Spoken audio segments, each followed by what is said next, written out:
I didn't see that one coming. This is the last time we're ever going to be doing this. It's completely unexpected. I mean, I audibly gasped. And then, no!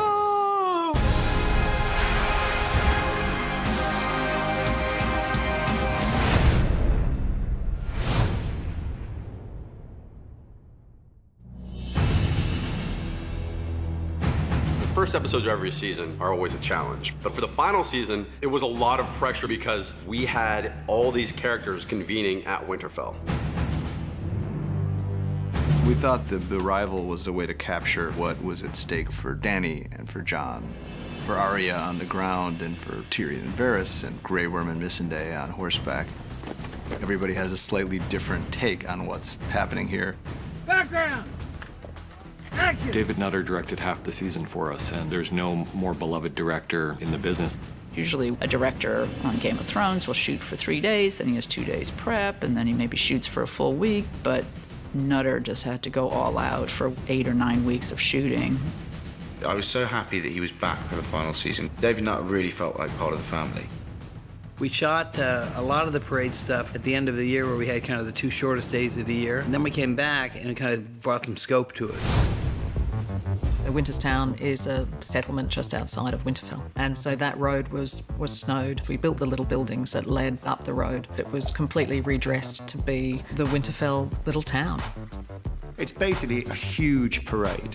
The AD sort out background, villagers, reactions, so you're actually working with the extras in a way so you're getting a performance out of everybody. We work with the military advisors, so all of these guys look professional, marching step.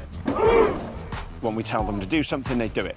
We teach them some very basic drill movements so they know how to stand. Everything's under a command, a whistle blast, so they get to learn to react in a military style, in a disciplined style. Anything that's on the page, we tend to show rather than just imply. If you're going to say you want to see thousands of Unsullied, then we have to show it. It's a significant, big scope moment. So the challenge was definitely to find ways to really make it seem like thousands are arriving. You have to have a vantage point from higher up. When I read the opening sequence and I saw this little boy running to try to see the parade and see the show and see what he's missing, I felt like that little boy, because I've been gone for 2 seasons. So in some respects, I kind of was that little boy.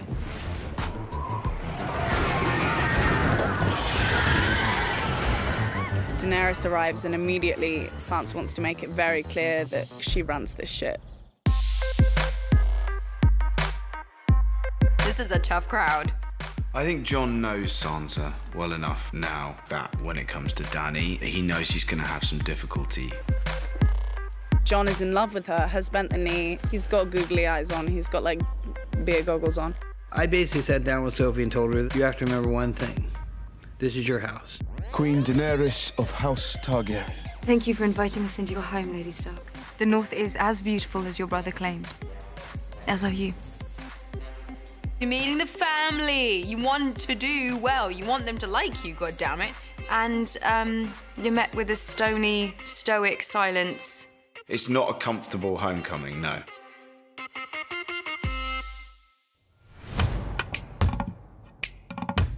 There were a lot of people on set, kind of like a giant game of Where's Waldo. In the first episode, a couple of our friends from the comedy world were in a scene. They gouged my eye out. They gouged my fucking eye out. They can put it back in, right?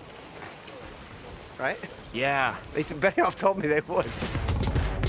When we found out that George Lucas wanted to visit, we thought maybe it was a practical joke, and then we were really excited and also nervous because it's George Lucas. Your sister doesn't like me. If it makes you feel any better, she didn't like me either when we were growing up. Now, Prince.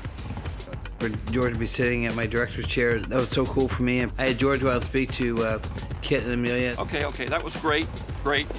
No direction for you. I don't really care about you. I don't care what happens to you. What's going on? I mean, like the first time I could remember telling stories was me as a little kid mashing together these stormtrooper dolls. For so many of us, he's the one who started our obsession with this kind of big epic storytelling. And of course, Theon put the fever through the rider Dave Hill's head. 3, 2, 1, go! I very much learned the lesson that sometimes when you write 2 words, that you then create so much work for everyone involved. Oh, I get an axe in the head. Simple enough. Next thing I know, I'm flying to London to go out to have my face sculpted, be wrapped in plaster and molded. The day of, I'm in a chair for 4.5 hours. It was great to see that we were basically going to get to take Dave Hill out, one of our writers. It's quite nice to be able to kill fellow crew members off in the nicest kind of way. Having to go and be the one who gives the performance is so much more difficult than I imagined. And I was just trying desperately not to screw it up. And I did the first time. And then the second time got it right. And board.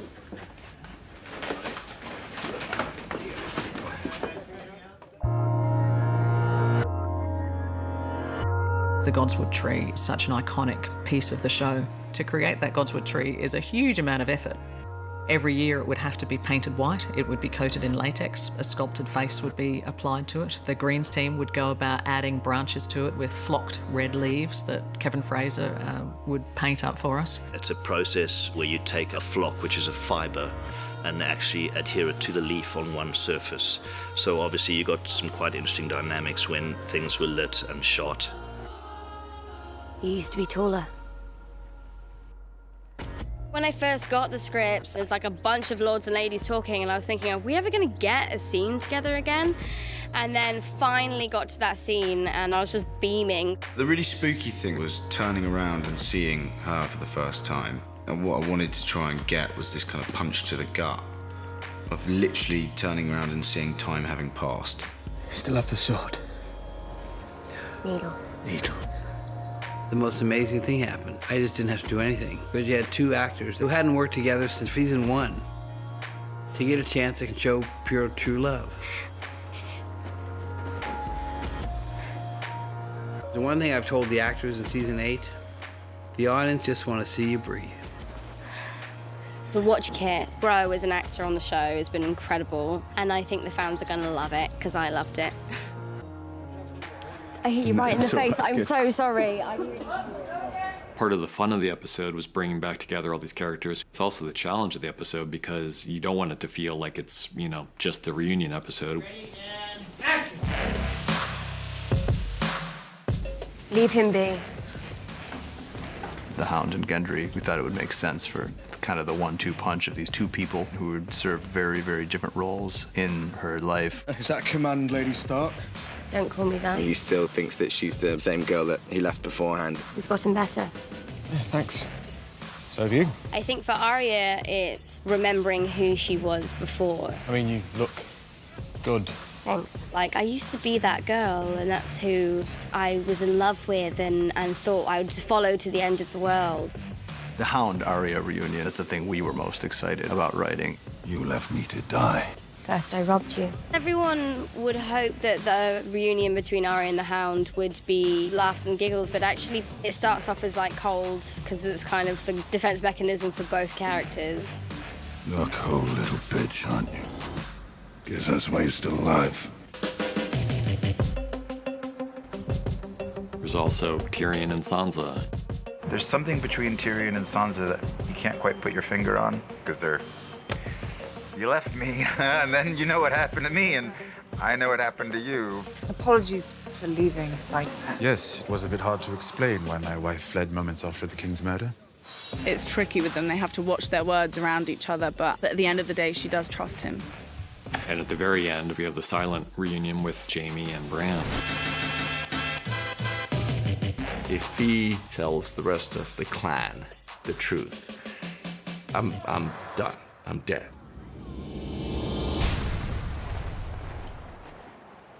To me, I wanted to make sure that with respect to people getting back together again, those all had their credence and importance, but also I didn't want the audience to forget the fact that the impending doom was coming.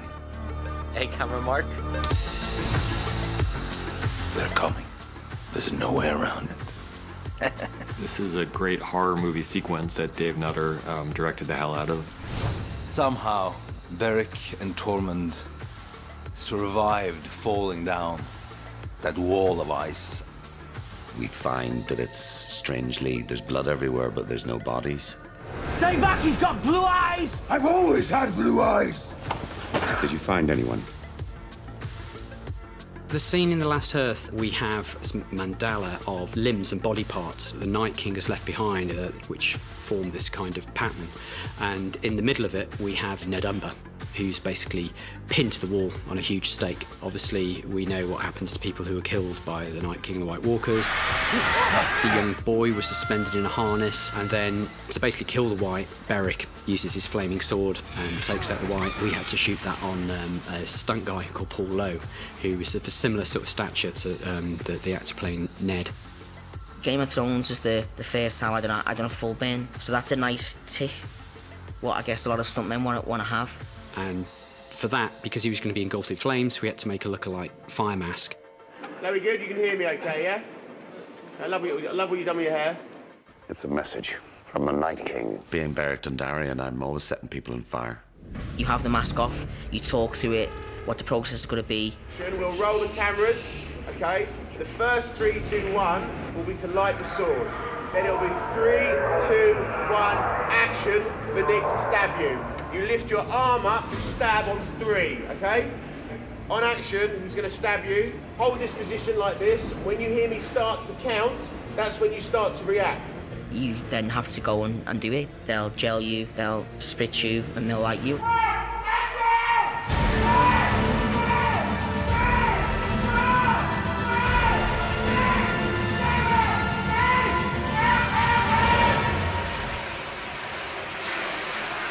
You have an idea of what it's going to be like, but when I was set on fire, you've only got these little small eye holes. All I could see were little flicks in my eyes of like a little bit of red. And the first time they done it, and it went over and they put me out, and I said, was I on fire? And he said, yeah, it was massive.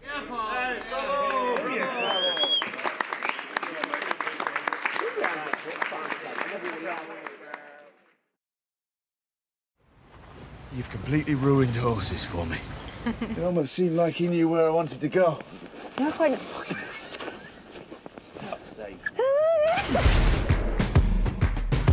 We're shooting in Iceland. Isn't it beautiful? We only have about 6 hours of light, so we all come out about 3 hours before the sun rises. Grip and electric get to lay about a 40-foot track. Our department was laying down all the bones for our nest for our dragons. Some of those locales in Iceland are so breathtaking that real environments just help the actors so much. So if it's Kit and Amelia walking past a frozen river in Iceland and they're shivering, that's real. Yeah, this fire lady, dragon mama, is not used to the cold. No problem. I can stand in snow all day. I just loved I could go there with Amelia. I got to show this thing that's been such a large part of the Thrones world for me. I got to show her Iceland. Magic dragon ride. I like it. It's just felt like the magic carpet ride. We're just sort of playing Tig and there's dragons. It's beautiful. We were lucky to get a great day of aerial photography in Iceland with a helicopter shooting these most beautiful river canyons with beautiful snow coverage. And then where they land was meant to be a very pristine and gorgeous location as well. Dan and David said, maybe can we have a waterfall here? So we went all the way to Iceland, to this beautiful canyon, and then we end up adding a massive waterfall later on in post because it still wasn't quite spectacular. Oh. Please, Let's roll, please. Rolling. I think the actual dragon ride was like, yeah, it's one bit where you've got to convey your love for each other and you're in a green box on a buck. So much of what we're doing now requires robotics. We'll start with previs, and in order to then shoot it, we'll go onto a green screen stage with a motion base, which is kind of like a mechanical bull, only in this case, it's got a dragon's butt on top of it. And then the cameras are swinging around on a 3D controlled wire rig programmed to match the previs. Don't know how to ride a dragon! Buck work is not easy. I think what sums up the buck for me was there was a bit where John almost falls off the dragon, swings round really violently like this, and my right ball got trapped and I didn't have time to say stop. And I was being swung round. In my head, I thought this is how it ends. On this buck, swinging me round by my testicles, literally.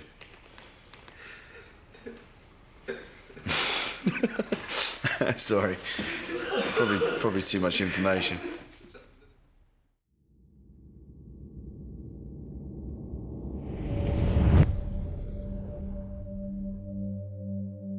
It's just way too much to take.